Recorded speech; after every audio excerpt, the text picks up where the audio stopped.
Greetings and welcome to another episode of The Unusual Suspects. Why are you laughing, Brandon? Brandon's laughing at my intro. That's not professional. I was trying to do it professionally. Brandon's over here laughing. We're already off to a bad start. Greetings, Earthling. Yes, hello and welcome. Greetings and salutations. Good. Welcome to The Unusual Suspects every Wednesday right here on the Unusual Suspects channel, part of Valutainment. Episode 18, correct, Humberto? 18. Episode 18 today. And we'll see if there's going to be a 19. Joining me today are some of our normal unusual suspects, our usual unusuals. The OGs. We have Brady Matthews, part of the Valutainment team. We also have Kvon. We have Brandon Aceto, the superhuman computer. And we have a new special guest joining us today. Today's guest is Seamus. Seamus, welcome. Tell the audience so much. a little bit about yourself. Yeah, my name's Seamus Coughlin. I am a cartoonist, comedian, political commentator, and by comedian I don't mean stand-up, I mean comedy writing. But yeah, also a voice actor, so I run a channel called Freedom Toons. We make an animated cartoon every single week. I also run a small business in animation production where we serve clients. And I do commentary on shows like Timcast. I also have a podcast on Rumble called Shamer. So really blessed to be able to do what I do. It's incredible to be able to draw cartoons, make jokes, and shoot my mouth off for a living. And I'm happy to be here shooting my mouth off with the rest of y'all today. Awesome. Everybody's happy to have you here because there's a lot of people here who are fans. We are fans. Yeah, thank you. I really appreciate that. Your reputation precedes you. Oh, my goodness. Thank you. I really, really appreciate that. I'm glad you guys enjoy the cartoons. For sure. And I couldn't do it without my team. I have an incredible team of animators. It started with basically just me animating this stuff by myself. As we've grown, I've gotten such an incredible and supportive staff. So don't just thank me for the cartoons if you enjoy them. I've got a great, great team. And where can people find the cartoons? So just Freedom Toons. If you go on YouTube, freedomtoons.com is our website. And if you like what I'm doing, want to support what we do, you can become a member there. You'll get behind the scenes content. And we've got, I want to say, like probably 50 extra cartoons up on the website at this point that only members can see. So yeah, go over there, check it out if you want to see my work. Fantastic. Support the people who support this program by attending and joining. So thank you very much for joining us, Seamus. We're excited. Thank you. Everybody here's got some stories that we're going to get into. I'll start first if that's all right with you fellas. Please. Yes. I don't know if you saw the news of Joy Reid on MSNBC, but it's been everywhere for the past 24 hours. Joy Reid was interviewing the co-founder for Moms for Liberty, Tiffany Justice. Have you guys ever heard of Tiffany Justice? I've heard Moms for Liberty, yes, for sure. Moms for Liberty and Tiffany Justice, they're trying to pull a lot of this perverted pornographic content out of schools. So they're vilified for it. They're book banners. What they say when you don't want to show porn to kids. It's a very interesting argument. These were some of the headlines. So the program happened, what was this, Monday night that the program happened?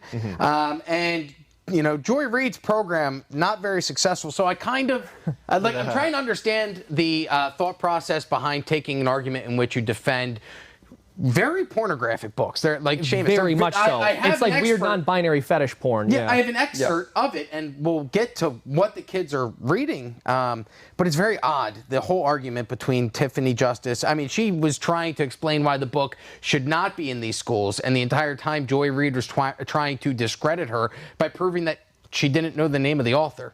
Oh my God. That was the whole argument. It wasn't whether or not the book was inappropriate. Do you know who made that? Yes! Checkmate. Yes. It's like, what? It's like some creep in an alleyway showing porn to a kid, and you're like, you need to go to jail. It's like, you don't even know who made this. You don't even know my name. Yes. You have no idea who I am. The book is called All Boys Aren't Blue. It's by George M. Johnson, an LGBTQIA+. Jesus. You know the name, so you can criticize it. LGBTQIA plus Q. You know, E is one ecosexual, so don't get too close to that plant right there. Yeah, there are less letters. It's like it is a friend. It's a nice little plant. That's right. No deeper than that. We are matching today. But. Yeah, you guys are. Pretty color. Don't freak the ficus. First headline that came out, this is from the Daily Mail. Absurd moment. MSNBC's Joy Reid rips into Moms for Liberty founder for seeking to ban school book that features underage kids discussing blowjobs and strap-on dildos. It's ridiculous. You know what's also funny, too, is that when she calls her out on this, she's like, doesn't want to hear the word dildos or blowjobs. That's right. But keep it in the book. Sorry, I didn't mean to cut you off. No, that's a great point. Next headline, Megyn Kelly blasts idiot Joy Reid after MSNBC anchor grilled Moms for Liberty co-founder. This is from The Post. Fox News, MSNBC's Joy Reid and Moms for Liberty co-founder spar over movement, pulling controversial books from school. Real Clear Politics covered it as well. So did The Hill. and so did Mediaite. I mean, everybody, it was on, every time I opened up my Twitter feed, I'd see the argument of these two arguing. So here's a clip of the show. By the way, this is from this week's episode of The Readout. It's on MSNBC. It airs in the same time slot as Jesse Waters' Prime Time. Who do you think wins that ratings matchup, fellas? The Readout or Jesse Waters' Prime Time? Jesse Waters times 10. Times 2. Okay. 147,000 people watched The Readout on Monday night. It ranks 20th on cable's news. I didn't even know that there were 20 shows on cable news, and she was ranked number 20 among adults 25 to 54. Jesse Waters. That's bad, right? Well, Jesse Waters doubled that audience, 364,000. He's ranking 3rd on cable news among adults 25 to 54. Well, Kelly, we can skip the rest of the headlines. These are just oh, no, I'm sorry. Let's go back a little bit. There you go. We'll play a segment of the video first, and then we'll get to these. Can you go to the video? Perfect. Why is it your right or a Moms for Liberty activist's right to say that a parent who wants their child to have access to this book, which gives a personal experience of this author, why doesn't a liberal parent, for instance, or a parent of an LGBTQ kid, why don't they have a right for their child to just have access to this book? Why is it your right to say they can't? Like, she specifically says kids and children. And I think that's important for the argument so that you understand that the people that she's fighting for this book to be read by are children and not teens. It's very important for them. It's very important for them, for children, to be exposed to this pornographic content. Yeah, absolutely. Look, you don't have to look hard to find the clip because it's everywhere on the internet. But let me ask you a question. You know who else is pushing this too? Whoopi, Oprah, Joy Reid. Are we starting to notice a trend here? I'm not talking because they're older black women, but what's the agenda? Why are we pushing this? It's why a disease. is pedophilia being so rampant amongst younger kids? And why are these people pushing it? Yeah, no, so there are a lot of reasons. I got a whole presentation on that today in a little bit. But I think the reality is, before we even go and do the digging on the history of all of this, they work in Hollywood. Right. And Hollywood is essentially a child pedophile ring masquerading as an entertainment industry as a front. And can you imagine a more perfect front to exist for human trafficking? Totally. Attractive people who have loose family connections and addictions from all around the world funnel into this one area that we call Hollywood so they can make it big. And these are insecure people who are going to do basically whatever you tell them to get big and who are going to keep secrets. And as a cherry on top, it is well known that films routinely lose millions and millions of dollars, so you can make a lot of cash disappear too, and you can certainly make people disappear because they had a drug addiction, they were a troubled person, they overdosed. It's a very open secret that that industry essentially exists for trafficking, and the whole film industry on top of it. I'm not saying there aren't some people in it who are genuinely interested in making films. That's obviously why people go there, but they're very easily taken advantage of, and they're very clearly willing to keep their mouths shut. Well, those kids are always emancipating from their parents, and Hollywood is the kind of place where it's interesting, the ones that can't even make children want to help yours figure out how to live their life. But it's a great jujitsu move what they're doing when they blame the right for banning books. We're not banning books, we're banning gay comics for kids.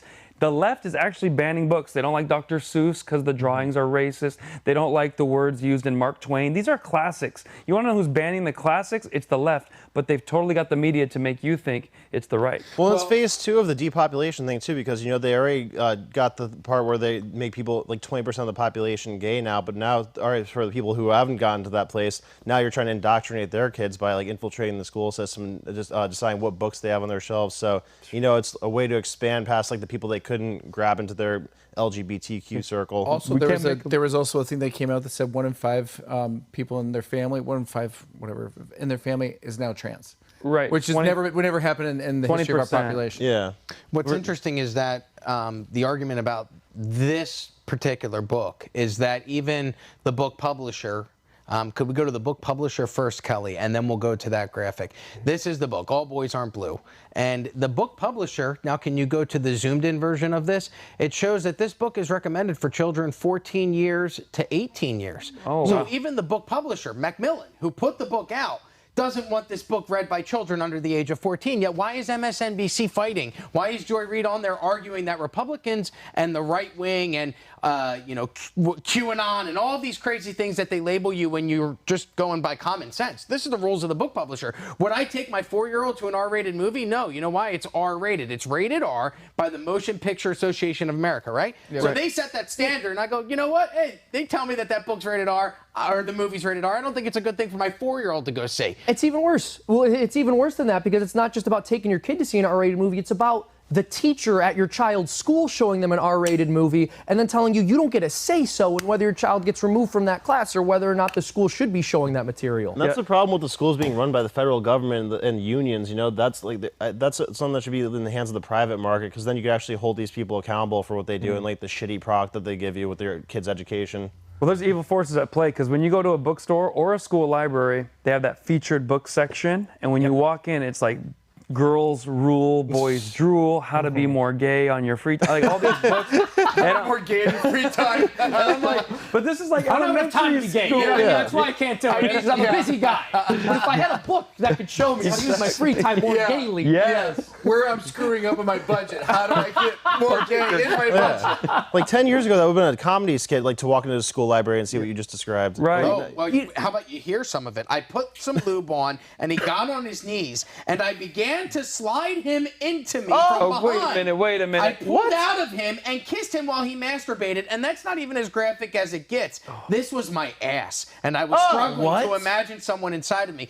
These are excerpts from the book, and yet that's the idea that appropriate for children. And for for anybody. I'm a real old-fashioned guy. I don't even think you should be able to publish stuff like that. Come after me, I don't care. But the idea that you would publish something like that and even recommend that anyone under the age of 18 look at it. The idea that like 14-years or 14-year-olds or 15-year-olds and 16-year-olds should be able to look at that is hideous. But I would say let them publish it, but let the free market decide. You know, like I disagree. I'm 100%. If a state wanted to say you are not publishing porn in our state, I'm 100%. But think about like where that goes though. That creates that example for like the other side too. So that's how you go down that bad road. But if the free market's the one deciding it, then most people are going to be against that. But if you have like the educators being the ones who decided, then that's where it's wrong. You know, so it's like an outside force involved rather than the free market. But I hear what you're saying, but the reason I disagree is because porn is so fundamentally corrosive to a culture that you're going to end up destroying all of your social boundaries and the taboos surrounding sexual behavior to the point where you're actually not going to be able to have a functioning society anymore. And we see that. Like, these people who become perverts, they're never okay keeping it to themselves. They always want to spread it out to everyone. And we've been sold this myth. I think it's true. I'm a pervert. I don't go around sharing it with everybody. You will. What we've been told, we've been sold this myth over the past several decades that the threshold that separates a bedroom door from the outside world is this magical portal that prevents any of the attitudes or behaviors or proclivities that develop in the bedroom from ever affecting the outside world, and it's just nonsense. Our understanding of sexuality, including the understanding of sexuality we develop from our actions and our proclivities, affects the way we behave in an outside world, or in the outside world. But when you start banning literature and you're starting to, I mean, there could be the argument made, look, I'm a guy that likes porn. I'll be honest with you. I consume it, I watch it. If we're all going to sit here and act like we've never seen it or indulged, I think we'd all be kind of full of shit, right, Brady? Yeah. But I think I don't disagree that there should be a way to limit what people have access to, specifically when it comes to children. I'm not like, if an adult wants to go to an adult video store, who I don't even know if they still have those, probably in perverted cities like New York. I have no problem with somebody going, and if it's above age, it doesn't involve animals or kids, and somebody wants to go indulge in that. They're adults. We live in America. I'm okay with it. And I'm not okay with my child picking up a book in the school library that says I focused on masturbation instead of sex. I have a 14-year-old, and I'm not okay with him reading this. Can I imagine my 4-year-old going into school and reading it? And they're out there arguing for it and then making Moms for Liberty, grouping them in again into this. You guys are crazy on this side for not wanting children to have access to this. But like you said, as soon as the Moms for Liberty read it in the city council meetings, they get shut down immediately. Like, stop saying these words. Right. Only the kids can read them. Stop putting them in front of kids. It's ridiculous. And I'll just say, like, obviously we can agree, disagree on whether porn should be banned overall or whether everyone's looking at it and all that. But what we certainly all agree on here is that this stuff should not be shown to children. And that's a very common sense position that virtually everyone agrees with. So the question is, why is this such a massive culture war issue? Why is it that something that only a tiny percentage of the population is comfortable with is being forced onto everybody? Yeah, 2%. They're the loudest ones, and they're the ones being supported by the global leaders that we're going to get into later. Well, that's an important part. It's not just that they're the loudest ones, it's that they have been given the megaphone. Yeah, by the globalists. Yep. Well, and what I've learned, I do stand-up comedy. You guys do stand-up comedy. Tell me if this is any different in your dealings. I've dealt and performed with a lot of homosexual comedians, men and women. And a common theme throughout a majority of the sets that I've seen from gay comics is that, yeah, I'm gay, but I'm not that LGBTQ. Extreme. I'm fighting for our rights, gay. I'm gay, I like guys. Okay. To each his own. I don't, I'm not going to, I've worked with very funny gay comedians, very funny female comedians, but they both look at that agenda and go, I don't identify with that. So who are these people listening to? Well, dude, I hear that all the time. I hear the L's and the B's say that the G's and B's and T's and Q's ruined the whole thing for them because they spent all this time, the last, 50 years fighting for just the right to like basic things like, oh, okay, fine, you're gay, you want to marry somebody, whatever, cool. But now all the crazy people jumped in and started like saying, oh yeah, we want to like, walk around naked and like get kids involved in these gay parades and stuff and all the crazy stuff. So the people who are normal gay people hate the crazy extreme stuff. So I think the L's and the B's need to declare war on the G's, B's, and Q's. Well, and then it was accept. It's a lot of letters. I'm trying to keep them all straight. No one's ever broken it down like that for me. P's and Q's. Yeah. Well, at first it was just acknowledge we exist, then accept us, then applaud us, and now you got to be one of us. I've had gay people that kind of like go back and forth with me in the comment section going, you're secretly gay. They use it as a slander against me, even though I'm supposed to accept it as not a bad thing at all. Well, and where does that is that kind of the typical, like, if you're against this, it's because you have a secret desire for it type thing? Yes, that's the argument they always make. Always make it because it's projection. They can't imagine not having the feelings that they have, and they can't imagine that some people are disgusted by that. They can't imagine some people don't want that stuff forced onto children. Yeah, exactly. Draw the hard line at the children. There's no reason to bring kids into this. There's like an age group for every walk of life, and I don't know why. It's like the grooming situation. They really want kids to be exposed and accept, and this is a plausible path for you. It's like, I don't want any kind of that kind of relationship with children. Kids can be, just let them be innocent for 14, 15, 16 years. But let me ask you a question. Yeah. Where's the threshold? Because like when I was 12, 13, I was looking at scramble porn hard. Scramble. You know what I'm saying? So like sometimes I still do that. I like the antenna. You have bad reception. No. This is great. We have a question scramble from the porn? younger generation. What a dick. Do you really not know what it is? I've never heard that term before. Okay. So listen, you would go on like HBO, even though your parents wouldn't pay for it, right? But you would just go on HBO, you would hear moaning. There was a show called Red Shoe Diaries, and you would sit there and literally try to dissect it with your brain while your buddy's drawing boobs on the computer. Yeah, wow. See, and it's funny because I'm from the age where I started doing that with wrestling. Right. You would watch the pay-per-view wrestling at 12, 13, and then I graduated to Skinamax at night. Yeah. I went through the whole scramble TV You were phase. like, what is this wrestling shit? So, what we are talking about, and somebody here brought up grooming and pedophilia, and I think this is a weird thing to say, but I think that's a great segue for our next. No, it is a great segue. Which is Seamus. Yeah. Hold on. Don't put No. Which is Seamus' topic. Hold on a second. Let's roll this back. Sorry. Let me reset. I'm being attacked here. Seamus' topic.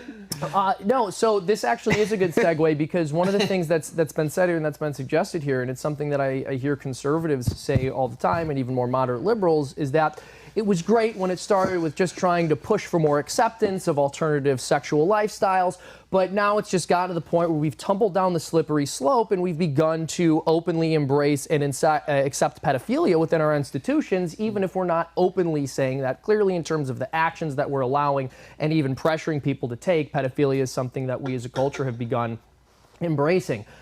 There is some truth to that, but the reality is much darker, which is that the intellectual movement that led to the sexual revolution was always intentionally set up with the express purpose of normalizing things like pedophilia, incest, and bestiality.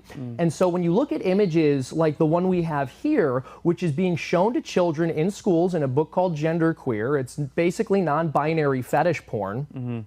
People see that, they'll show it to school boards, and the school board will say, you can't show this to us, it's too disgusting, even though they're letting and even forcing minors to look at this content in schools. And we look at this and go, where did this kind of content come from? Yeah. And there are a few different places, but there's one figure I want to focus on today. His name was Alfred Kinsey, and Alfred Kinsey is known as the godfather of the sexual revolution. That's how the New York Times referred to him. This is the founder, the intellectual founder of what we refer to today as sexology.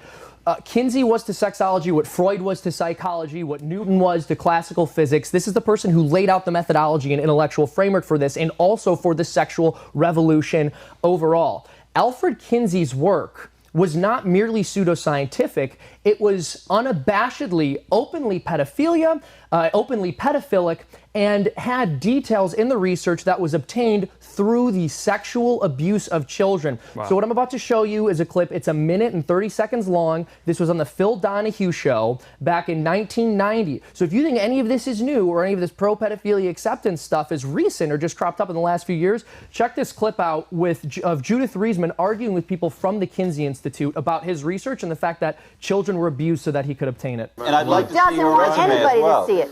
The tables show the number of orgasms in humans, males, I assume, 5 months to 4 years. You've got 2 months old. 5 months. Okay. You've got one child allegedly having a climax. Where are those tables? So you've got 24 hours around the clock, 26 orgasms in a 4-year-old. You want to tell me? Right. You want to tell me where are those tables? Show them, Brian. Where are the tables? Yeah. Well, we're going to show them. There. Now, what is the point? You tell me what is the point. You know what Dr. Gebhardt, he wrote me a letter, which I wish you had up there too, in which he said that oral and manual techniques were used on the children. Now, Phil, I'm going to say that once more. I'm going to say that once more. And if I'm wrong, let them sue me. He said oral and manual techniques were used on those children. Yeah, what American is going to defend that? How does C.A. Tripp respond to that?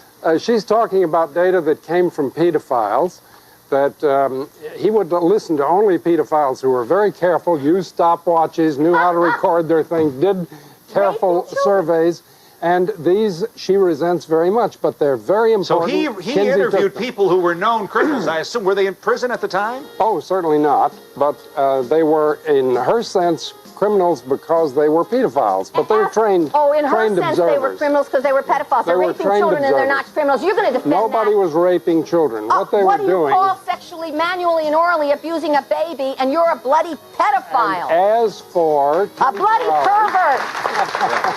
Because he was Kinsey's photographer. He was one of Kinsey's colleagues, and he worked with him throughout his career, and he's defending this behavior, saying these were trained men with stopwatches doing this, so it's okay, denying that it's criminal or wrong for these children to have been abused. And Donahue's sitting there basically agreeing with it, and other people on stage are agreeing too that this was totally acceptable and totally normal behavior. Now, what Kinsey did with his research, aside from being complicit in the sexual abuse of children, is he advocated for pedophilia. In his work, The Sexual Behavior in the Human Female, he said that it is more traumatic to a child who has been sexually abused when the parents overreact to it. And it's the adults getting upset that actually causes the problems, and not the fact that they were molested or sexually abused or raped. And so his institute has always defended this. He was very openly in favor of this, and part of the reason he's known as the godfather of the sexual revolution is because what his work did is it painted a picture of how human beings behaved in what we would now refer to as a more puritanical time. So he did this study on human sexuality, which was a survey, and he was talking to people in the 1940s and asking them about their sexual behavior. And the conclusion he drew, and what he published in his work, was we have all of these taboos, but no one listens to them anyway, so let's stop having these taboos, and also let's make our penal codes for sexual abusers less strict. And that did end up happening. Our penal codes were modified, many forms of sexual conduct were legalized, and penalties were lessened for other forms that remained illegal.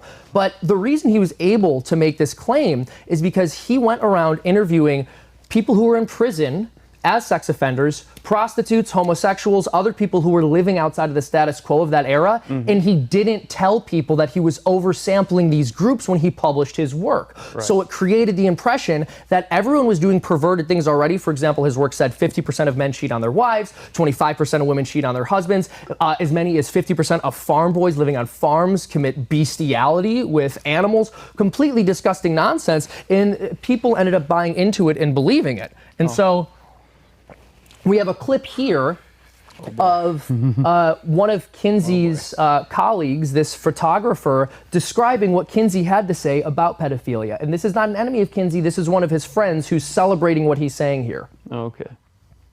Kinsey said some of the most brilliant things imaginable about that. Pedophilia is an almost non-existent kind of crime, and the thing that he hated most about it is that people use words like child molestation. What is that? Nobody knows. abuse of children? Are they talking about bollocks them against the ear or hitting them with a stovepipe? Are they talking about tickling them a little? Are you talking about fondling? You're going to put fondling and death attacks in the same group? As Kinsey said, by this kind of paranoia, you do the child more damage for life than all the pedophiles in the world would do. It looks like that freak. Look at that standard pedophile. Disgusting It seems like they're trying to normalize it, and it also seems like what you're saying is that white lab coat theory is like, well, this guy's a doctor, so we got to trust his research. No, doctors are wrong a lot of the times. There's whole lawsuits against them often. You are absolutely right, and part of the reason Kinsey was so successful is because we were just coming out of the Second World War, and our vision of the world was scientists helped us win this war with the bomb. And it was the science. So if you were wearing a lab coat, people worshipped you. This goes so much deeper than Kinsey, because after he ended up publishing his work in defining this entire field, his co-authors and people who worked with him and his disciples ended up defining the entire field of modern sex education. Whenever you hear the phrase comprehensive sex education, what they're saying is Kinseyite education, education that is based on the assumptions Kinsey made. Here we have one of Kinsey's co-authors, Wardell Pomeroy, quoted in Time magazine saying that incest between adults and children, right there in print, in his words, is beneficial. And we have to do away with the idea that it isn't. Wardell Pomeroy is interesting because he was one of the founding board members of SECUS, which still exists to this day, and which still outlines standards for comprehensive sex education in the United States of America. You have other institutions that are fortunately defunct, like the Society for Scientific Study of Sex. One of the presidents at one point was Vern Bulow, who was on the board of a Nordic pro-pedophilia journal. There's so many different, and he was given an award by the Kinsey Institute. Wow. So many of these people, again, were openly in favor of pedophilia. These were not fringe figures. These are the heroes of the field who have totally defined the methodology that's used to study human sexuality. And one disturbing example is the sexual attitude reassignment seminars that people who are sexologists as their primary field of study have to attend. And what they essentially do at these seminars is they have you watch hours and hours of pornographic content to make you more comfortable with various perverse behaviors so that you can affirm patients who engage in those kinds of lifestyles. And this is, of course, all based on Kinsey's teachings, based on Kinsey's quote-unquote non-judgmental approach to examining these issues. And I just want to ask the question. While it is, of course, important for people who study human sexuality to be aware of the existence of the various perversions that exist so they can treat them, it is not their job, it is not their duty, and it doesn't make sense for their field to have them study it in a way that biases them in favor of those issues. You would not have nutritionists watch hours and hours of people smoking cigarettes and eating McDonald's so that they could become more comfortable with those behaviors and counsel people who are living with horrible lifestyles with respect to their health and say what you're doing is fine and I'm going to be non-judgmental and not push you in any other direction here. But that's effectively what we have done with sexology. Well, in my stand-up, I talk about all the letters they've added, LGBTQIAA, and then there's a plus sign. So I go into like, what's coming next? But someone came up to me and they go, you know what's coming next is P. Yeah, they want to make P, so they want to leave that open. I was like, that kind of blew my mind. Like, oh no, that's not good. They keep trying to relabel the word already. Like they spoken on the podcast. Yeah, the other first day. person. Yeah, first person, or like I've heard a bunch of things like that, especially in California. Minor attract. Yeah, there you go. Right. Yes, yeah. They always try to make the language less ugly. In fact, you can even argue that the phrase that we use now, pedophile, doesn't go far enough. They used to call them pederasts, right? Pedophile, philia. That means love. There's nothing loving about what these people are doing. They're disgusting perverts who harm children. And as mentioned earlier, all of this, every single step we've taken down the slippery slope was intentionally laid out, and our course was charted so that pedophilia could be normalized. And there's one thing I'd like to point out here about pornography and pornographic content and how disturbing it is not only that sexologists are required to watch hours and hours of pornography at these seminars, but the fact that this same kind of exposure therapy has been happening to the American public for decades because of porn legalization. And one bit of information that Kinsey learned, which has not been repeated by any of our institutions or establishments or any of the people who claim that he's a hero. And I have a clip right here of his cameraman once again revealing a shocking truth about Kinsey that I think is very instructive. When Kinsey first hired me to do pictures, he said, I want to warn you of something. As soon as we get you to photographing sex every day and paying attention to sex, right, left, and center, pretty soon nothing will turn you on. Nothing in the area, nothing visual will turn you on. Because you'll lose all those sensitivities.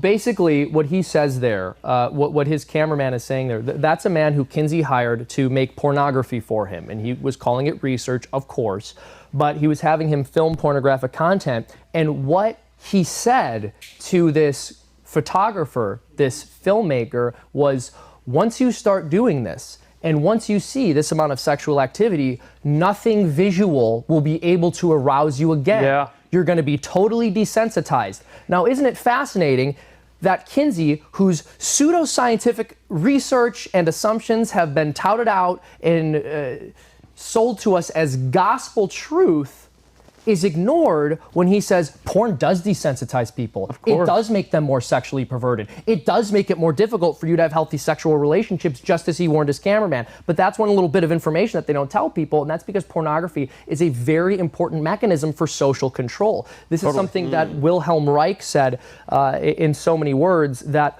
we will not discuss the existence or non-existence of God. We will simply tear down sexual repression, as well as remove the infantile connection between child and parent. They know that if they can erode sexual morals, people will not believe in God. They will not believe in a higher power than the state. They will be obedient serfs who pursue pleasure and see nothing as more important than whatever they are told they need to do to stay in line so they can keep consuming and have their pleasure. We talk all the time about social media algorithms, but I've heard there's algorithms on porn that after you finish a video, they're starting to suggest the next one up, and it's even more depraved than the last to get you in there, because then the only place you can find that Who stuff makes it to the end? on. I've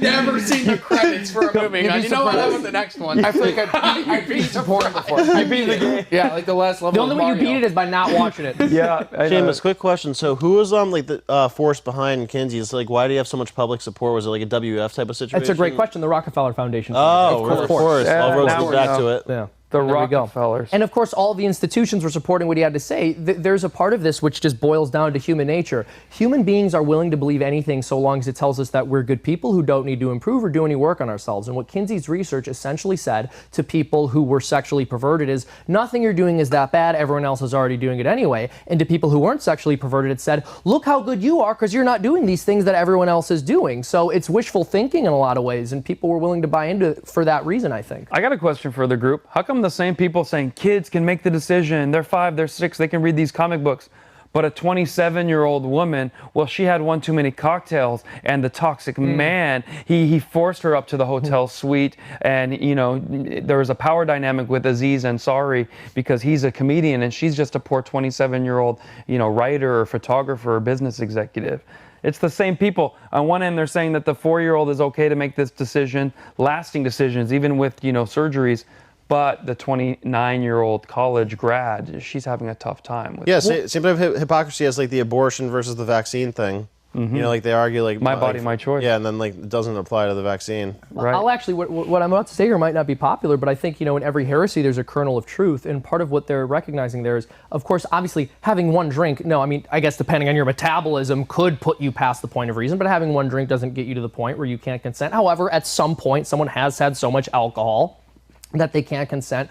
The reality is they feel a need to reinvent the wheel because we've destroyed all of the old sexual morals so that we could tear down the taboos and no one could have any restrictions. So now we're trying to figure out, well, we've said we shouldn't draw the line anywhere, but maybe we should draw it somewhere with some things. And so people have sort of been stumbling through and trying to figure that out, whereas when you believe that people should wait until they're married to have sex, you solve so many of these problems. You just solve so many of them. Like we had a way, they dismantled it, they're trying to build a new way, and a lot of people are getting thrown under the bus in the process.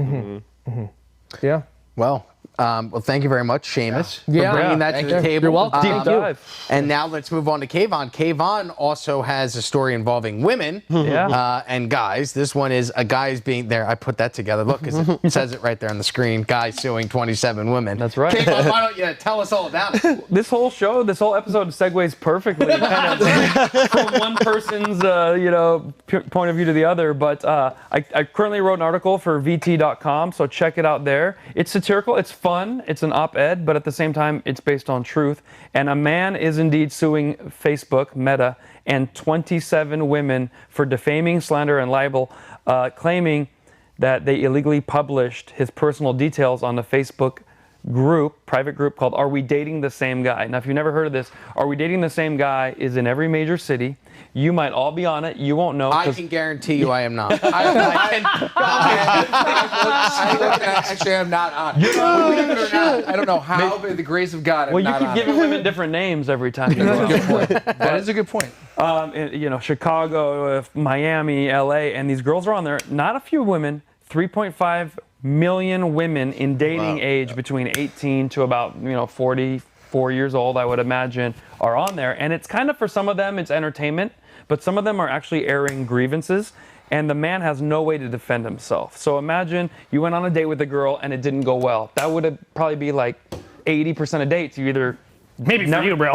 never talk to a girl again, or you end up marrying her, right? So most guys go on a date, 1, 2, 3 dates, and it doesn't work out. That's very possible. How would you like to know there's a woman now online with your photo going, I don't want to give his full name, but his name's Brady. And then they describe, he does comedy, he wears jean jackets. Why would it be me? You just keep going on and on. And then then other women jump in. Oh, he looks like a stalker. He does give me creepy Jesus, vibes. Brady. He does look. He's going off my profile on Hinge.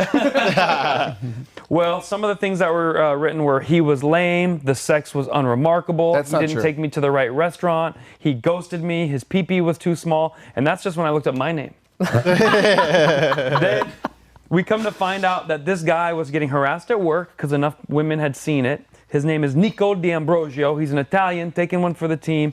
He's suing the women for $75,000 total, which I thought was kind of a low amount. Because if you can get Meta on the line, go for the million, the billion, whatever you can do. This king does not know his worth. Yeah, he doesn't know. This king doesn't know his worth. Too. They're bringing out King now. The main thing that he wants to do, he claims, is just stop men from getting harassed and bullied and being taken advantage of and defamed. Is that him? By a group of faceless women. And this is him. He looks like an Italian guy. He's got some muscles. He's got shoulders. Why does it look like a MySpace profile picture? It does. It's not very old. Photo. Like Who's Tom. the ghost in the back? Maybe he like showed up to this date and he's like 60 now. I kind of understand. Yeah, It looks like a very old picture. Well, my question is, as a group, I mean, would you like to go on a date? You probably paid for the woman. You probably, you probably approached her, got her number, took her somewhere, and now she's dogging you because maybe she's a vegetarian. You took her, or maybe during the conversation you said you like Andrew Tate. That's a big one for women. Women made a list of 19 things they should never do, so they might dog you for taking them to Cheesecake Factory or bowling. Or to that the movies. free dinner he got for me I'm wasn't curious that. though, Kvon, is what the statistic is of these chicks being, I don't know, OnlyFans. Dude, that's You know a what I'm fair saying? point. And I'll say that, like, I'm not a relationship expert. I don't want to be like the unmarried guy giving advice, but I'm just going to say this. Like, I understand that if you're in a relationship with someone, you love them and you got money, I could understand her being like, he never takes me anywhere fancy, that makes me sad. But what if it's a first date and you don't know this person and you're just Totally. trying to see if you're compatible? I think you're the coffee You did. shop down the street. No, I'm serious. I think that's a good first date. Let's get to know it. No pressure. Let's get to know each Then we other. get It's you not a whole thing. cheesecake. Yeah, baby exactly. steps. And if you are the right woman for me, I'll throw money down on the table to take you somewhere nice. But like, I don't know you. Yeah, you're a stranger. Stranger Of course, danger. cheesecake was a joke, just for all the women out there. Well, one of the interesting things was his own profile, and as you saw his photo, it seems like a decent, just like any other guy. One girl said he had sex with me and then ghosted me, never talked to me again after that. Oh my so that's gosh. a huge crime.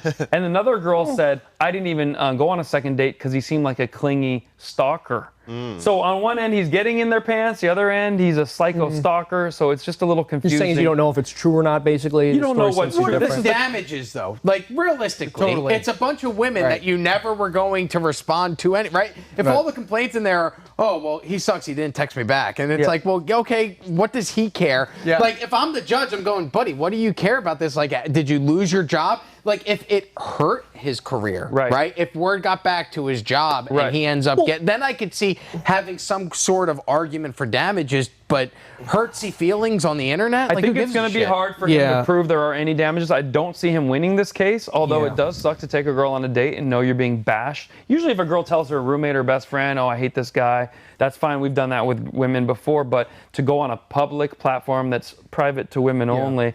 And I think the answer is counterintelligence. We create female profiles. We go in and say, I don't want to date Brady anymore. His penis was way too big for me, and he made way too much money, and he spent way too much on a first date. I'll write I was that for very Brady if you need me uncomfortable. to, So buddy. Brady, I'm just giving you, and if you could make one for me, of course. we could help each other out. Well, here's what I would do if I was him. I would, if I was this dude, I would, go all out warfare and, make capitalize on those things, like start a YouTube channel and just start blasting all these. Just like, yeah, this chick says this about me, but actually this is how she was. Absolute nightmare. Yeah, well, here's the thing. Also, ruthless. It's complicated in the sense of okay, the whole thing's a mess. I can understand if they're lying about it, but realistically, dude, if you have sex with someone and then ghost them and all that happens is some people are talking shit about you on the internet, you got off easy. That's such a horrible thing to do to somebody. Yeah. And then be like, she said a mean thing about me on Facebook. Oh no. It's like, get over it, Troy. Yeah, get over yourself. Yeah, and is it really this big viral thing though? That's crazy to me. That, with all things going on in the world, with how overwhelming the news cycle is, that is this really sweeping the area this guy's from, where everybody knows about it now? Or Yes, because people are he bored. picked a good story. Let's read. I'm saying from this guy's perspective, how much is this impacting him? I'm wondering. I mean, it's probably affecting his ability to date. He's probably on the dating profiles, and women do go on there more and more, 3.5 million, and before they'll go on a date with a guy. Then you have to justify yourself before you've ever met this person. Whereas normally a first date is, we're starting from scratch. There's a group of guys called MGTOWs, M-G, men going their own way. They've decided they've had enough of this. They're just going to stay home, watch the porn, play video games, and not even deal with Listen, women. man, I tried to MGTOW. I tried to MGTOW, and the woman followed me. I was going to say, am I MGTOW, dude? You're a MGTOW now. Now I'm never going to not hear that. It's hilarious. It's so sad, but there's this great C.S. Lewis quote. Because here's the thing: gossiping is very evil. You shouldn't having sex outside of marriages too. What C.S. Lewis says is it was often said that during World War II, loose talk costs lives, and he said, well, loose lives cause talk. Oh, loose lives cost talk. I get that. I like that. Yeah, it's sometimes people talking shit about you, and it's kind of your fault. So there are men who have been disenfranchised with the women they've been dating, and they might have gone a little further. They would post a photo of her naked. That's evil. Say, that's porn. I mean, that's called criminal. Revenge porn. Yeah. The punishment for that is a misdemeanor in half the states, a felony in the other half. It could be up to 11 years in prison, $300,000 in fines for sharing personal photos and things about a woman you dated.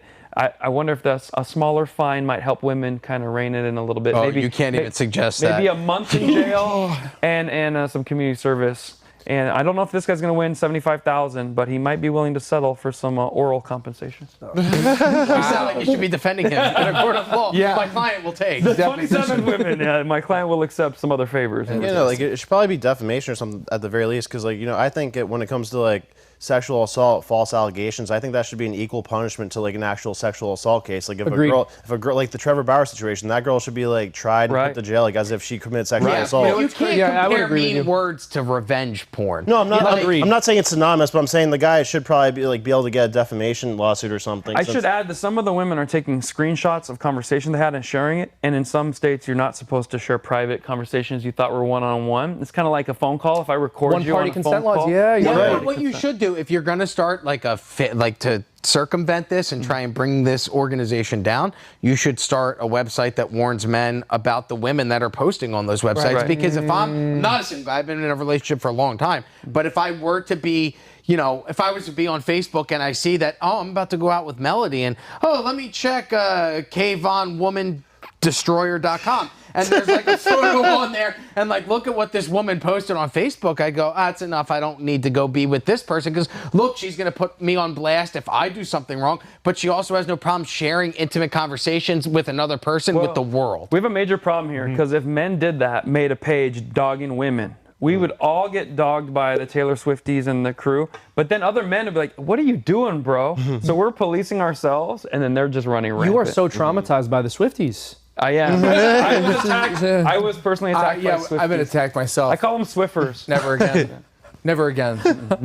They're aggressive as. So we're all pro Swift. From we all love Taylor Swift. Wow, that's how it works. They bully you online into. That leads me into my. No, I was joking. Nice fan base you got here. Shame if you lose it over Taylor Swift memes. Is everybody here single? Am I the only one that's okay? All right. Well, that's so I don't have to worry about that. But that's another story. You're out of the whole loop. So I've been with a woman for so long that the like dating apps were never, so I can't imagine how difficult it is on both sides of the spectrum. Men and women now. just hate each other now. Well, and because it becomes so superficial, I think dating apps are a huge problem because it becomes like to get to know somebody. The last time I went on a date, I met a girl that was recommended. It's my wife. We met. She was recommended to me by people she knew at work. We went out. We had a conversation together. We shared a meal. We decided to schedule a second date. And the second date, I was even more forward to looking toward. Like I was so excited for that second date because I had such a good time on the first one. She was like, "Oh, okay." I'll go this second. But we ended up, we've been together for a long time. I love her to death. I can't imagine what it's like to be judged by just your photo these days. And it goes both ways. Guys are doing it to women, and women are doing it to men, where it's literally not even reading anything about no. Like, how do you ever develop a meaningful relationship with someone just based on superficiality? Especially with the... Oh, sorry. No, go ahead. Well, especially the women are so complicated. There's this study, it was an OkCupid study that was published a while ago, and what they found is when you just show men and women pictures of each other, men rate half the women above average, half below. Makes sense. Math. We're good at it. Women rate 20% of men as above average and 80% of men below average. And a lot of people will go, that's such a black pill. Women are so picky about men. And it's true, women are very picky about men compared to the way men are about women, at least with respect to base attraction. But to boil female attraction to a man down to a picture is one of the dumbest things I could possibly imagine. Like, for women, it's stuff like, how he smells, the way he moves, the way he enunciates and talks. They're so intricate that as a man, to be judged on a platform where all the woman gets is a picture really does put you at a very bizarre disadvantage, because women are so much more driven by their interest and personality than men are. Well, there's a man that's being dogged right now. He asked the girl out from the app, found out about her, scheduled a time to meet with her. All this is a process. This takes a long time, a lot of effort. Finally, they agreed. They picked a place. He took her, and then when it was time to pay, he said, "Hey, since we're equal, I guess we should split this." And he's getting dogged on these sites too, because they're like, "What kind of guy would ask? You asked her out." He's like, "Yeah, but I believe in equality." We talked about our careers. We made similar amounts. We both don't know each other, so he wanted to split the bill. Yeah, wouldn't the liberals think it's sexist for him to assume that he should pay the full bill? Exactly. But, I think confusion is the goal, and men and women are not getting along anymore. We don't know what's going on. We don't know who's the boss, who isn't, who should ask who's in charge, and that's why we retreat. Just learn from me. Yes, dear. Yes, dear. Sorry, you're right. Yes, you're right. I was wrong. And then you go, "Sounds in the garage." Yes, exactly. All right. Well, it's very, and you know what's interesting? My 14-year-old is finally at the age where he's like starting to show interest in girls, like where he's telling me about them, which means they're serious. And it's cool because it's not dating apps. Like there's that weird part where you become like 19, 20, 21, where you get into this dating app craze, and personality no longer matters, it's only looks. Whereas for my son's at a very innocent stage where he's like, "I'm gonna take flowers to this girl, what do you think?" And I'm like, "Don't do it in front of your friends, I'll make fun of you." But do it. Like, yeah, absolutely do it, but don't let anybody say it. But it's still cute for them. It's still like, so there is like hope. Somewhere along that line, that hope for humanity falls apart. I feel like it's in your mid-20s. School was awesome because there was like 100 cute girls at school. You could strike out many times, and now you get, we're here working here. If you work in Valutainment, at least 18 hours a day you're working. So you just got to swipe a few times, and that's all you got. Or look around what you're working. Not me. I thought you said Kelly. I want to add this too. Even though I laid out my sympathies, I do think it's really evil and bad for people to have sex outside of marriage. The way these apps work is the women all gravitate towards like the top 5% of men on the app, and then 95% of the men there never get a date. And then the women are like shocked and horrified when that top 5% are dating all of the other women. They're all throwing themselves at the same guy. So if you're all throwing yourself at the same guy, like, yeah, it's wrong for him to cheat 100%. It's wrong for him to do that. But that is just what's going to happen with that kind of a system. So, like, go for the guys who are a little lower on the tier and have them all to yourself. Yeah, that's right. Well, let's talk about the 1%, and not on dating apps. It's the 1% that attended the World Economic Forum at Davos this weekend. Brandon, thank you very much. Go ahead and tell us about everything that Klaus Schwab and all of the evil people who are trying to undermine society, what they have in plan for us coming up. Yeah, so first and foremost, let me say that something I have to say. I went around asking people last week before Davos started. I was curious, go around asking, like, for every 10 people that you ask, how many people know what the WEF is or what Davos is? Right. And I was appalled to discover that almost like 1 out of every 10 people, if that, knows what Davos and WEF is, which Okay, fine. I'll forgive you for that. Like, I get it that it's an abnormal thing to look at this stuff the way I do and like be interested in it and follow it. Okay, but that's forgivable. But something that's not forgivable is if you do know about it and you ignore it, then you're no better than the WEF or Klaus himself. So that's the way I feel like people, if you do know about it and you're cool with it, you want to go about your daily life with, like, whether it's worried about making money, worried about just like going out to eat or watching TV, whatever.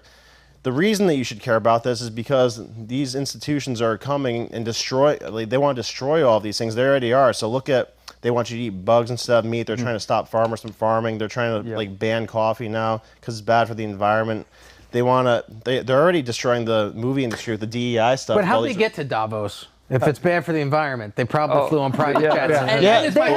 There's some numbers on that. Yeah, like 200 private jets flew this weekend. So many that they couldn't even like fit them all on the runway, and then they took a helicopter right there to avoid all the commoners. And this is the same Davos where I believe the headline was Davos debauchery, where it's debauchery, where it's hookers. Cocaine and prostitutes. Yeah, there's like a massive demand for hookers there, I guess. Yeah. And these are the people that are trying to shape policy for the everyday man globally. Yes, these are the people pushing those books in the schools as well, just so you know. Right, yeah, 100%. That's where it's coming from, the globalists. So that's why there's this whole LGBT craze. And like one of the other things they're taking away from us, a lot of people care about, they're like, I'd rather just like spend time with my family and loved ones and like worry about all this crazy stuff. Well, they're trying to take that shit away from you because you notice you have to work a lot more than you did 20 years ago. Now 2 people in the household have to work because of the policies they're doing through like taxes, regulation, and inflation. You have to work more. Now you have less family time. And all the shit that you do like sports, entertainment, that's being ruined by them. I hate them all. They're turning like the athletes into virtue signaling machines. They're making movies have to have these requirements where you have to have like artificially controlled like roles and like you have to have a certain amount of black people, gay people, disabled people. And racism in the back of the end zones because that does something right. Exactly. It's all Gold Stadium in the NFL had in one end zone race and racism, and the other. It takes all of us. So it's over now then, right? Racism yeah, we ended it. 100%. Almost. Yeah. The Super Bowl. The racists saw that and were like, I should cut it out. Yeah, they were like, honey, take the flag down. I'm pretty sure like a football game isn't the most racist place. It's like every culture working together to beat the exact same group. Unless you're on the other side and you hate them. Yes, I agree. Yeah. Now, is this group the same one that's responsible for Greta Thunberg? Of course. That's their biggest crime of all. Yeah. Well, so point being though, like everybody has a stake in this. Everybody in America has a stake in this. No matter what you like to do with your day-to-day life, like if you're here about this one time, you should care about it forever because until like we take power away from this institution, they're going to ruin our lives. Like Europe and Canada is a clear sign of that. Like look at the stuff that's going on there. But anyway, I'm giving that as context before this compilation of the craziest things said from there this weekend. So take it away. All right. You do not even have to have elections anymore because you can already predict, and afterwards you can say, why do we need elections? Because we know what the result will be. My spirit name is Ozawa Makwa, which means brown bear in Ojibwe. And coming as a white man of advanced age from a continental European background. Inclusion is about see me and hear me and make space for me. And so we should all be doing this because you can make a profit. Inclusion is profitable. The fossil fuel polluters use a portion of their wealth from digging up dead things from the earth and burning them in ways that destroy the future of humanity. They use some of their wealth to confuse people. I get a little exercised about this because I've watched it for a long time, and it's driven by pure greed. Pure greed. If we deploy electric vehicles, solar, wind, batteries, green hydrogen, and the rest, and we get to true net zero, temperatures on the earth will stop going up almost immediately. We are on the way to a new order, so we are between orders. In most of Asia, rice is still grown with traditional methods, which requires flooding the fields. And when you flood the fields, you basically kill the weeds with water, which sounds good, except it takes huge amounts of water. They basically decompose underwater, and when they do that, they release methane. And so actually rice production is one of the largest producers of methane, which is many times more toxic in terms of greenhouse gas emissions. We have a kind of cultural, very ingrained habit of not taking damage to nature as seriously as we take damage to people and property. If you're campaigning for human rights, at least mass murder, torture, all of these things are serious crimes. But there's no equivalent in the environmental space. With ecocide, what we see is actually what people are trying to do, what businesses are trying to do is make money, is farm, is fish, is do all of these things that are producing energy and so on. What's missing is the awareness and the conscience around the side effects, around the collateral damage. I would say digital and sustainable need to go hand in hand. And what do I mean? There are initiatives like we at driving as industries, Catena X, where we are trying to measure the footprint throughout the value chain. And what would that give us? Yeah, I would have a bottle like this, and I could tell you from the iron ore to the logistics to the glass, what is the carbon footprint of this bottle? And then I could price it, and I could tell you, now you are doing good. This information is a security threat, and maybe not many noticed, but it was part of the Russian military doctrine that they will start information war, and we are in it now, and this information is a very powerful tool. We are focusing on improving of the system where the people will get the facts right. We don't speak about opinions. We are not correcting anyone's opinions or language. Yeah, this is about the facts. Bringing the kinds of sensors that people have become accustomed to, such as rings and in watches, into everyday devices, but it breaches the final frontier of privacy. That is what people are thinking and feeling. Initially, what they will be capable of doing is very high-level brain state reading. Things like, are you tired? Are you paying attention? Is your mind wandering? Are you happy or sad? They maybe enable interaction like up, down, left, right. There are things that are unknown that may happen.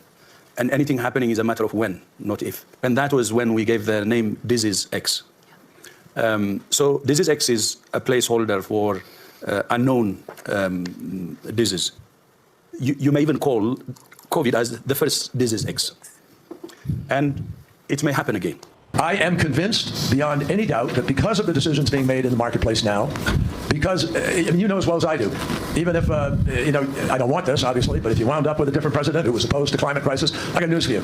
No one politician anywhere in the world can undo what is happening now. It was the biggest transformation in the economies of the world in all of human history. Can we just say thank you for speeding that up? Yeah. So we didn't have to watch it in real time. Could you imagine going to 2 weeks of that? Like having those meetings? Oh my God. Did you see the dozens of hours. That's true. So check it out though. So what he's talking about is the biggest transformation ever. He said that's in reference to the net zero asset managers agreement. So $70 trillion worth of money amongst these asset managers is all signed a pact to achieve net zero. But now you might be questioning how much of a factor do these people play into shaping society. So this clip right here shows just how much of an impact they have in shaping society. If you have any question about how powerful they are. The notion to integrate young leaders is part of the World Economic Forum since many years. When I mention our names like Mrs. Merkel, Vladimir Putin, they all have been young global leaders of the World Economic Forum. What we are very proud of now is the young generation, like Prime Minister Trudeau, President of Argentina, and so on, is that we penetrate the cabinets. Joe Biden calls it Build Back Better. Build back better. Building back better. To do things differently. To build back better. We're going to build it back better. And build it back better. It's my plan to build back better. Start taking all the problems that have been created, education and mental health, and start to build back in a positive way. I have launched a booklet called Build Back Better. It's about building this country back better. That's just make America great again. That's their new slogan too. Yeah, now, but let's finish the job. So I love people who've never built anything in their lives saying we're going to build back better. Yeah. They've never built anything. Ever. They've torn down everything. None of these people have made a thing in their lives. Nothing.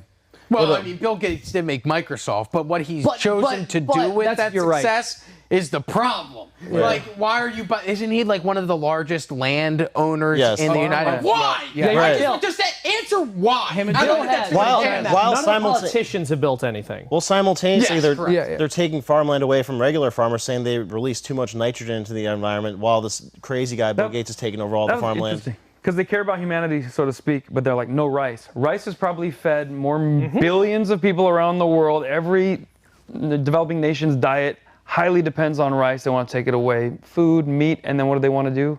Powdered bugs as your protein. Yeah. These are the people who think the world's too overpopulated. They want to slow population growth and reduce it. So, you know, Millet went there and made a great point in his speech. He wanted to say that since socialists were forced to change their agenda, like it was clear that the economic side of their thing was flawed. So they changed to a environmental and social agenda. They're trying to like work their stuff into through that by turning men and women against each other, by making people think the environment's unhealthy. That's how they're infiltrating with their policies. I was shocked they invited him because he's kind of like right of center, Millet, afuera. Yeah. And this kind of goes back to the quote I mentioned earlier from Wilhelm Reich. We don't have to talk about whether God exists or doesn't exist. We just erode the sexual morals. It's true with all of this stuff. Their entire agenda, they find a way to get it across without ever explicitly giving you the actual program or telling you what they want to achieve or what their goal is. They just want to implement these different little mechanisms of social control everywhere, and before you know it, you're in line with them. So if they could do like, Zoom meetings, why can't they zoom in and teach us how to be better for the environment? Why did they have to fly 300 because you can't get hookers on Zoom. Exactly, and so that's you know what it you're was their for. slave. That right? You use Zoom. They don't use Zoom, right? That's the whole point, is we are in charge and you're going to do what we want. Like when they go to these galas and none of them are wearing masks, but the help are all wearing masks. Yeah. It's about sending a message. You wear a muzzle and I breathe freely. But you know what's funny too is, like, we've talked about this before, we're not very far off from a movie called Hunger Games. Because if you think about how it encompasses, they're playing against the elites, they all have these huge, beautiful, like, you know, parties, and they look down on us, and we're in sections, you know what I'm saying? If you really think about it, they show you stuff, they program you to where we're not very far off from that. Our grid could go out in 2 seconds, and out of nowhere, we're eating bugs, we're killing each other, and then they start making their own, what they're talking about is civilization. I guarantee all of those assholes have a bunker, or they know someone that has a bunker, and they're going to stay there, and they're going to watch us all kill each other. Right. Yep. No, 100%.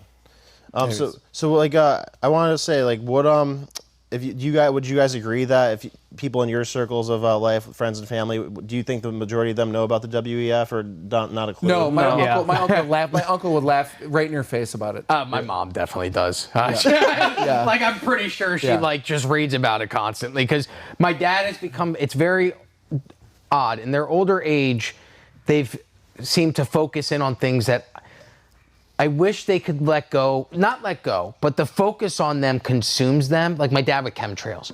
He is obsessed with chemtrails. Man. His entire phone is chemtrails. And I get it. It bothers me too, but I'm like, can you have a photo of your grandson somewhere? Like, it's hundreds of photos. And we did a road trip on July 4th, and he's driving, and he's like, all right. And I'm like, no, stop taking photos pay attention to the road. He's like, you see the X? Yes. So they're very well informed. And I think, and my brothers are too, because they live in New Jersey, right? And I feel like when you have that oppression upon you, which they did in COVID in the Northeast, it was brutal. I lived in Florida. COVID for me was like, oh, that's still going on places. It never kind of went into effect here. That's right. So when you're in this type of lifestyle, I think people, like, it'd be very interesting to see people who are in warmer climates who have more access to activities and things to do, as opposed to people who are stuck up under that oppression. I wonder who's more aware of it. Are the people who, hey, I'm going to go to the beach and hang out and drink a Mai Tai at 5 o'clock. Are they aware of the WEF, or is it the people that are living under that rule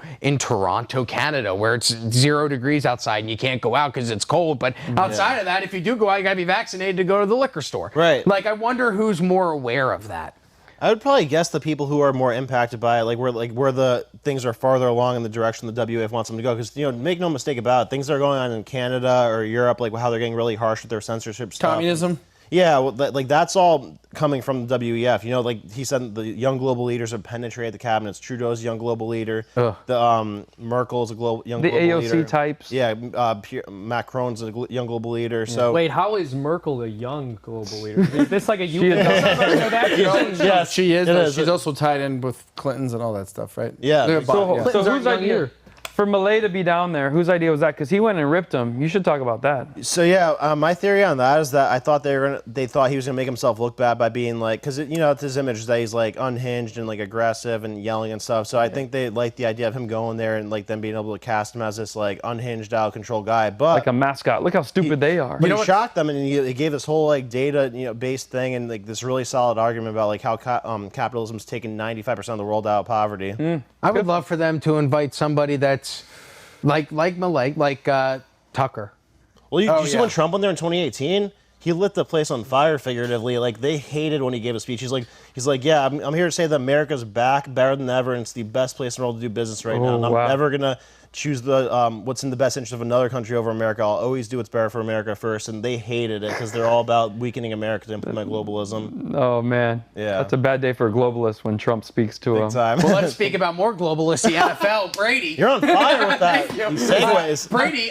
Is that Italian? I don't know. Yeah, sure. Segue, yeah. Well, the NFL they're becoming global. And like, I was part of an interview with Roger Goodell where Roger Goodell said we're not afraid to try. Like, the teams are going and playing in Germany and playing in Europe, so they're spreading that football across the globe. Right. Globalist, boom. NFL, boom. Brady, go. Very nice. Well, I saw this because I've got my finger on the pulse with all things sports. Rob, you're a big Dolphins fan. Right? I'm actually an Eagles fan, but yes, I like the Dolphins. Eagles, Dolphins, but This all came about because I love Pat McAfee, and also I have my own show here at Valutainers Sports called The Mouthpiece, but whatever. But you should check it out. Here's the thing. I watch a lot of Pat McAfee's show, and I love Pat McAfee. But what you guys will see here is the last two winners of the Super Bowl, Baltimore and the Rams, Eagles, and Kansas City. So you're like, what is the significance of this? Well, in Super Bowl 56, the Bengals and the Rams played. And if you can see, the Rams at the bottom is a very little bit of yellow, and the Bengals are majority orange at the top, right? You're like, so what's the big deal? Well, here's the thing. These pictures of the Super Bowl doesn't come out until halfway through the season. And you're like, so what's the significance of this? Why do we need this? They're showing you the landscape and where it's at. So it's like a nice, pretty picture to show you who's going to be, or where the Super Bowl is. So that's LA, and then I forget where it was in Kansas City, with Kansas City and Eagles. But the significance is the Rams won, right? They won the Super Bowl 56 with a little bit of yellow right there. Then Kansas City was the winner, and there's a little bit of red at the bottom right there, right? So you're sitting there going, is Baltimore going to be the winners at the bottom right there? Because of the colors from the team logos into the image for the Super Bowl. Correct. Okay. Correct. Also, it's in Las Vegas, blah, blah, blah, blah, blah, right? So then, Kelly, can you put the next slide? So this came out, and they showed this as well on Pat McAfee, and this got viral on TikTok. This came out from a news station in Canada where it said, sorry, hold on. It said, Reba McEntire, Usher, Post Malone are slated to perform at San Francisco 49ers and Baltimore Ravens Super Bowl matchup on February 11th. Wow. Is the NFL slipping? Predetermined. Or where does that info come from? How do you get that, right? Wow. So I was like, what is that? What's the point of that? So then I was digging a little bit more, and this new commercial came out for the Super Bowl with Gronk and Marshawn Lynch. So let's play that. Okay, I want you guys to notice something. I want you to notice something about this. Go ahead, grab one. He eats a chip, and tell me you guys know. What do you know? What color? Red, yellow. But San Francisco, right? Yeah. Red, or Chiefs. Now you see blue, right? Yeah. Seeing blue. This is all what I'm getting at is, are they telling us who the winners are with all the confetti? This commercial hasn't even come out yet, right? But I'm seeing a lot of blue. This is what the Super Bowl tastes like, baby. And I'm also seeing the red and yellow, right? Okay, so we got that. So what I looked at was like, are we getting teased? Is it going to be the Lions and the Chiefs, right? From the Tostitos commercial? Well, then I also looked at Lil Wayne in the beginning of the season. Lil Wayne, they came out with this commercial. Kelly, can you do the Lil Wayne commercial? I promise this will all tie in. Wheezy, here's the script to the 104th season of the NFL. Keep confidential. Your part is on page 9, scene 29, line 23. By the way, we just pre-ordered your new single, Cat Food, and can't wait for more. See you at the game. NFL. Okay, this says scene 29, line 23. Okay. I like that. Wait 1 minute. I like that. We goody. Stop. That's an actual commercial that the NFL came out with. And also Key and Peele also had one that they did too, with a bunch of NFL players talking about, is it scripted, right? And laughing that it's scripted, kind of mocking us, putting it in front of our faces, like what they do at World Economic Forum, thinking this is all just something that they're talking about, and whether it's never going to happen. Yeah. But here's the thing, what I thought was interesting, the first game of the NFL was Detroit and Kansas City. Well, the ratings were garbage. The ratings they only got average of 12 to 15 million people for the ratings. Cue Taylor Swift. The ratings went up 24.3 million viewers, and we talked about that before on Unusual Suspects, but also was getting the age groups from 12 to 17, 18 to 34, 18 to 49, huge demographic, making it NFL's most successful season to date. So with that said, what's the biggest week to bet on sports besides the Super Bowl? The championship games. You put all your money, after seeing all that, to San Francisco and the Ravens, right? But what would you rather see? Taylor Swift and Eminem, Detroit versus Kansas City in the Super Bowl? Then all that money that Vegas took from the Ravens and the Niners losing, and that's all going to go now back to Vegas, and now that's a huge monster cash cow, if you actually think about it. So are we being played into the script? Here's the script. Or is there actual fact, do you think, that that Baltimore and Ravens, I mean, it's all over the Super Bowl logo outside of Allegiant Stadium.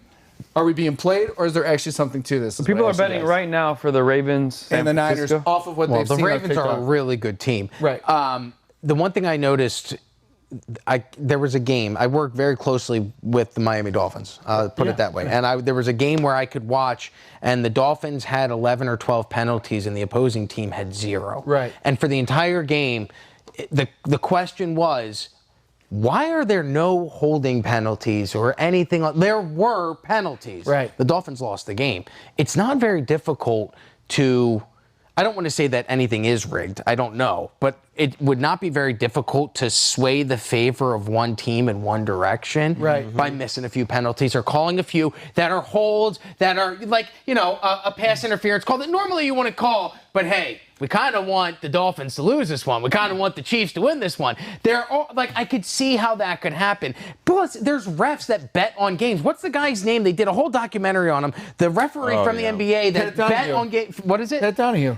Pat Donahue? Yeah, I think it's Donahue or Donahue. Donahue. Okay. Yeah. The guy bet on games as a referee, and all he had to do was kind of steer the game in one direction. Right. So but all it took was 1 or 2 calls. So so the guy that's refereeing the Ravens game, the Ravens Kansas City game, is huge on the opposing team, which is the visiting team, which is going to be Kansas City. Mm-hmm. What are the odds? What are the odds? He is huge. It is predominantly he goes and gives them the most calls. I don't think it, in the best interest of the NFL, I think we'd all agree, is Taylor Swift's involved somehow. You know how many people would tune in? Maybe Taylor Swift will sing a surprise song at the halftime show. Maybe her audience will go after people who don't watch. Listen, look at these guys. They're hiding right now from Swifties. The guy that's reffing the Ravens game is named Sean Smith, and him and his crew the last 3 years with other refs, home teams, the Chiefs win 55.9%. But with Smith, home win rates drop 40.8%. With other refs, home teams cover the spread 50.1%. But with Smith, home cover rate drops to 37%. The guy's a criminal. I mean, that's crazy. Well, I think your theory we will know more in about, 3 weeks? No, we'll know tomorrow. We'll know on Sunday who's the winner. Because that's the championship game, and then the Super Bowl is February 11th. February 11th. Yeah. I know next to nothing about sports or how you would even rig something like that, but it's interesting what you said, that theoretically a referee making certain calls in a certain direction could and it only takes a few. Like the idea, like 1 or 2. And that is interesting, because at first I was thinking how, there's so many factors at play and so many players, and obviously they can't all be in on it. There's no way. And that's what I thought until I watched the game so closely, and you start seeing, you're like, man, that game literally came down to 1 call. If that call had gone a different way, and it's like multiple games over the season, you're like, and then I started watching more football because of this, and I start watching things, and you're paying attention to penalties, and you go, wow, it really comes to tugging on a jersey that a ref normally wouldn't call, but they would call. Right. And again, look, there's got to be an incentive. Right? It doesn't have to be. I always thought there's no way 9/11 could be an inside job, because the amount of people that it would take to coordinate some type of thing like that. The same thing with the moon landing. But what it really takes is to decompartmentalize people and put it so that this hand doesn't know what this hand's doing, but this hand's doing the job that this hand is going to end up bringing down towers. Totally. Or however, 100%. Yep. But it's one of the craziest things I've noticed in football, because I've been a huge fan for a long time, and something I never understood is why the clock seems to stop when they go out of bounds sometimes, and sometimes it runs when they go out of bounds. Some games notice they just drag forever, and it's those games where it's a 44-44 game, but then some games fly by. And I know there's on paper there's an explanation for why. It's if you're getting tackled or you're pushed out of bounds, it stops. But I swear to God, sometimes they just let the clock run. And that was Detroit and Tampa. They had 43 seconds left, and then Detroit took a knee, but Tampa had one more timeout. Then Detroit would have had to kick a long field goal, or they would have had to punt the ball. And Tampa was like, we're just going to decide to run the clock out because we can't make it that far. Who does that? You pause and you can see the string on the football after he kicks it. You're like, wait a minute. But even Rob knows, this year's been the strangest year of football when it comes to calls. It's been there have been some very odd coaching calls. Correct. And it's really weird watching teams collapse at the end of the season, because it happened to 2 of my favorite teams. The Eagles and the Dolphins both collapsed towards the end of the season. Totally. And you watch, and then you go, how many other teams across the league started to collapse towards the end of the season? Some guys are pulling players, but the Eagles, they lost. They were 11-1 going into week 13, and then they end up shitting the bed for the rest of the season.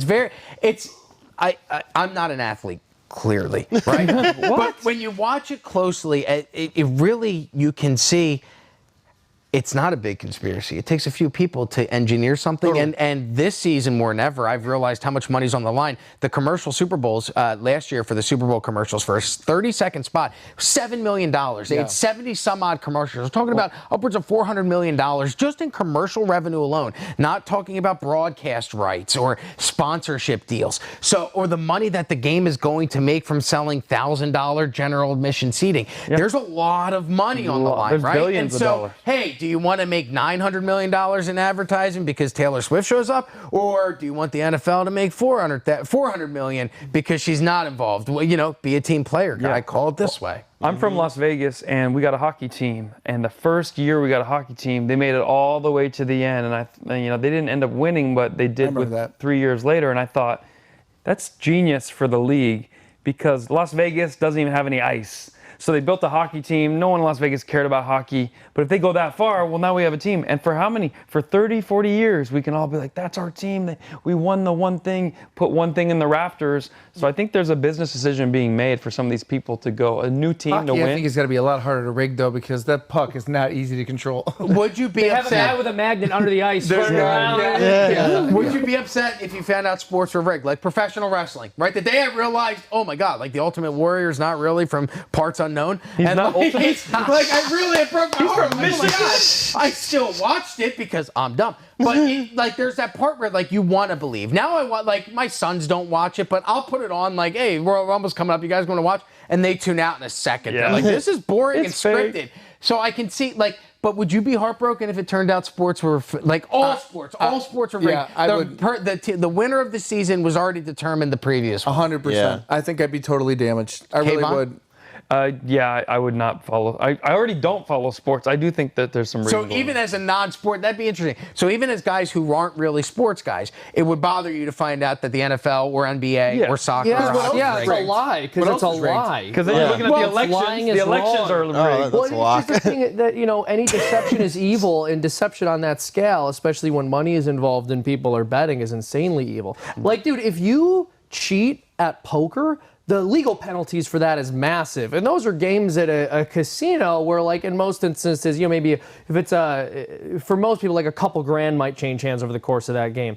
But if we're talking like NFL rigging things, or any of these massive institutions, that's hundreds of millions of dollars right there. But that would be massive. That would be a very huge scandal. You could make the argument that cheating saved baseball. The steroid scandals of the late 90s, right after the strike, and then all of a sudden, that's all I need. Like that was, and that like I wasn't a huge baseball fan. My dad was, and he would listen to the games on the radio, which I never understood. That was the most boring thing to do of any sport. I get listen to some sports, baseball. It's I had more fun putting my head out the window. Yeah, and he would drive around and listen to that, and I'd go, okay, I'm going to throw myself out of this car. Yeah. But it was literally like I'd pay attention to the McGuire-Sosa home run record for Roger Maris's record, and it saved baseball. And the only reason that happened wasn't because those guys were normal; they were juiced. Both of them on steroids, and most of the players were at that point. They were hitting home runs like that. And they changed the balls too a few years ago, right? In baseball, they like hauled them out to make more home runs. Yep. They still do. And Lance Armstrong, he was cheating the whole time. So I think athletes are cheating. Out of nowhere, I'm a big cycling guy. That's less sinister though than the entire organization of like gambling and the NFL working together to manipulate the games. Well, I agree because a lot of people don't care about cycling, but like the story, that's true. But the story was everywhere. Like he was on like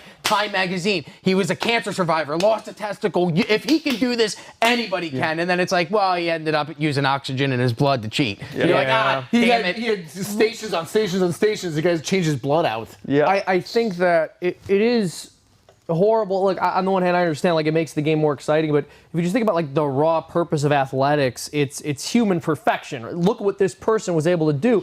So when a person is doing something that's actually harmful to their body in order to make it more entertaining, they've like missed the mark of what this would actually be for. Mm-hmm.